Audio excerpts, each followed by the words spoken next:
cold wind blew, the engines found it hard to sleep. "Driver told me a story," said Thomas. "Once upon a time," began Thomas. "Ah," murmured Thomas, "there will be one, but that'll have to wait until next time." It was a beautiful night on the island of Sodor. The day's work was done, and the engines puffed safely home. "You mean the one about Duke, the lost engine?"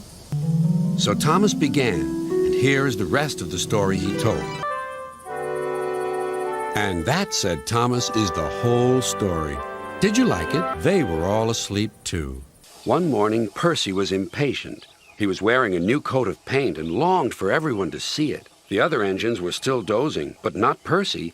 "Never mind, Percy," said Thomas. "It'll soon be time for work. But be careful, or you might run into danger, and Duke is not here to save you." "The very same," said Thomas. "Driver told me the story. Listen." When they reached the last station, everyone... "I've been sent here for a rest," he sighed. "I was put in this shed so that I could see everything and not be lonely." "I'm ashamed of you," scolded Skarloey. "My, but I'm used to new coaches." When Peter Sam see Rusty, even so, Sir Handel wouldn't stop grumbling. Later, Sir Topham Hatt spoke severely to Duncan. "I'm ashamed of you, Rusty," said Skarloey. "They are unusual." One day, the other engines wouldn't stop teasing him. He became sulkier still. The next day, Rheneas came home. All the engines were there to greet him. Edward souls from engines large and small. Everyone was happy and One day, Thomas was passing by just as Rusty was having a drink. "Beep, beep. Good morning. Your driver looks a little worried. I wonder why." Thomas the tank engine was feeling very happy.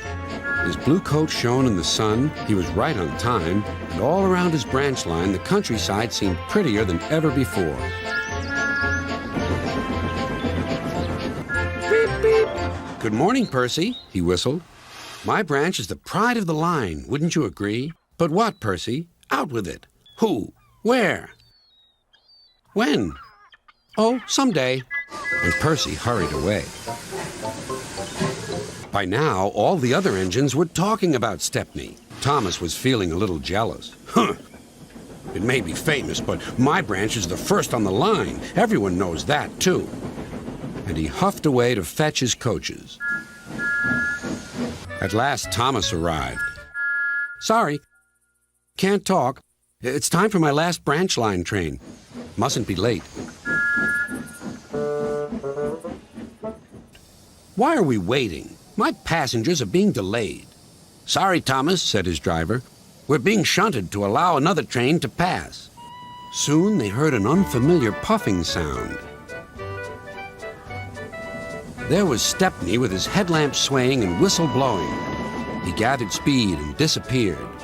"Well, bust my boiler," said Thomas the tank engine. Next morning he was still fuming. "Shunted, and on my own branch, too. It's a disgrace." "Why? Had a splendid run, but, finished Thomas, "it can make an engine nervous not to know the line." Thomas felt much better. He couldn't be cross anymore and began telling Stepney all about his branch line. Stepney the Bluebell Engine was busy talking to the other engines. It was his first visit to their railway, and he was having a splendid time. "Your line has got everything.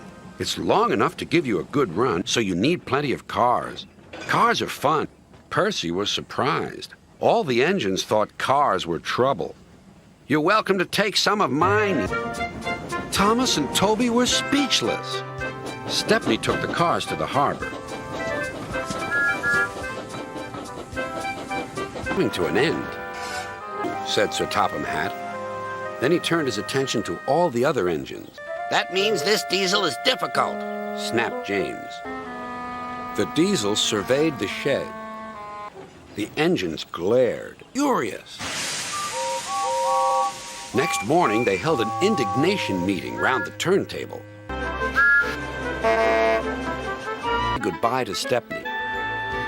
"Come back and see us soon," whistled the engines. "And you are always welcome on my Bluebell Railway, too," replied Stepney.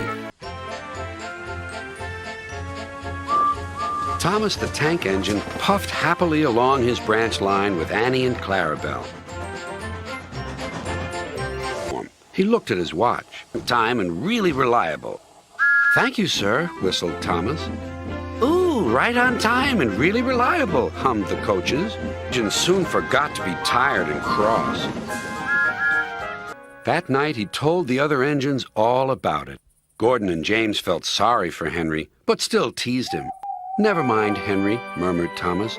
"I think you were brave today, and really reliable, too." The cars sang songs rude and loud. Scruffy, their leader, led the chorus. "It's the best joke ever."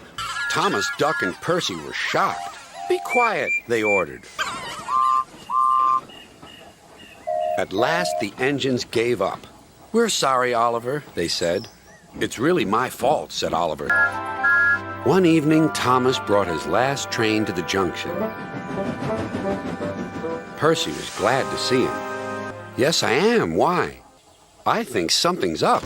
"Not up there. Down here," laughed Thomas. Thomas was too excited to explain. "Bust my buffers. Look over there." "Very splendid indeed," admired Toby. "What is this about?" asked Thomas. "Sir Topham Hatt has a plan," answered his driver. "Come on." So they followed the other engines to the big station at the end of the line. "Silence! I have an important letter to read." "Please, can I meet you? My friends say they would like to meet you, too. You could come to my house for tea, but my mummy says there aren't any railway tracks to my house. Can you come to the station instead?" "Who would like to meet you. Therefore, we are all going to..." "Hooray! Hooray!" the engines whistled. "Other engines will be working here while you are away." As Annie and Clarabelle were going to the big city, too, Thomas and Oliver practiced with some other coaches. Thomas grew more and more excited. Too excited for his own good. "I'm glad I'm a splendid engine," he puffed. "Sir Topham Hatt thinks I'm really useful. I had a race with Bertie once. I whooshed through the tunnel and stopped an inch from the buffers. Just like this," he boasted.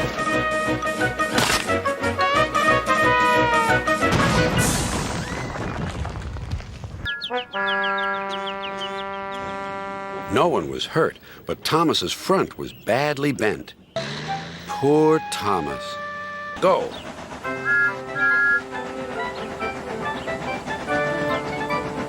"Oh, thank goodness you're still here," panted Thomas. The engines cheered. "Look out, big city, here we come."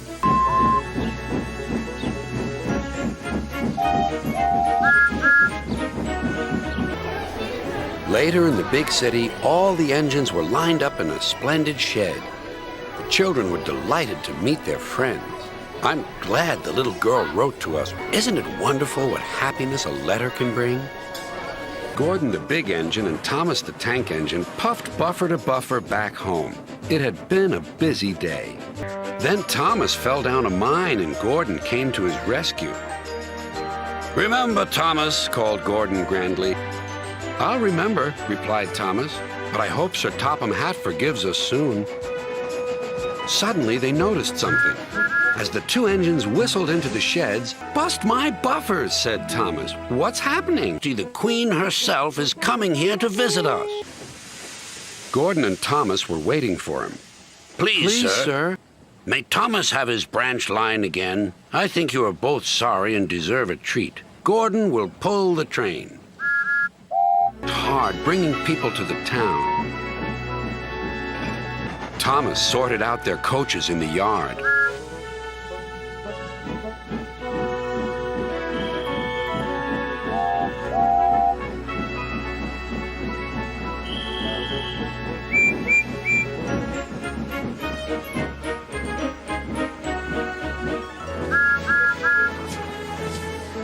Beep! The Queen is here! Everyone knew that sound. Beep, beep, whistled the engines. When it was time to leave, the Queen spoke specially to Thomas, who fetched her coaches. He was hard at work at the big station by the sea. Thomas puffed by with the mail train. "Hello, Duck. Going fishing? I'd take care if I were you." "Well, for one thing," puffed Thomas, remembering his own experience, "if fish get into an engine's boiler, they always cause trouble. And for another, fish can be awfully smelly. And I know what I'm talking about. Good night." Walled bridges and traveled past Thomas's branch line. Every day, Tom travels cheerfully around the island of Sodor. He stops at stations collecting letters and parcels from Thomas and Percy's mail trains. He's always ready to help load mail bags onto the trains, too. "Yes, indeed," agrees Thomas. "You're a really useful postman."